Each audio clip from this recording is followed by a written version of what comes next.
right side of the train and below us is a lake formed by glaciers during the last ice age.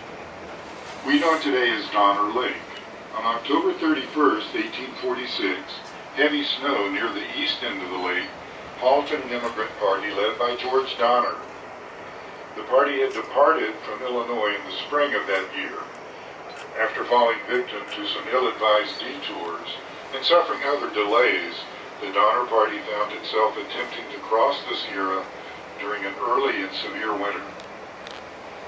While most of the party remained stranded at the lake, several members struggled through the snow to get help at Sutter's Fort in Sacramento. As a result, the survivors were rescued 5 months later after suffering great hardships. Unfortunately, only about half of the people who began that journey survived. Sutter's Fort State Historic Park in Sacramento displays a doll that was owned by Patty Reed, one of the children stranded in the snow during this ordeal.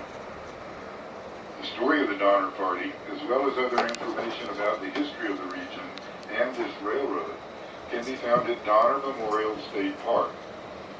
The park is located at the east end of the lake, and it features a museum which is open year-round and a campground open during spring and summer.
At this time, the diner is now open and serving for lunch.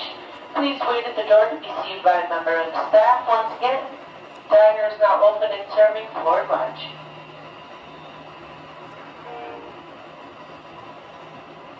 And just a quick reminder to everybody, if you are a party of 3 or less, there is a chance you will be sitting with somebody else as we are limited seating.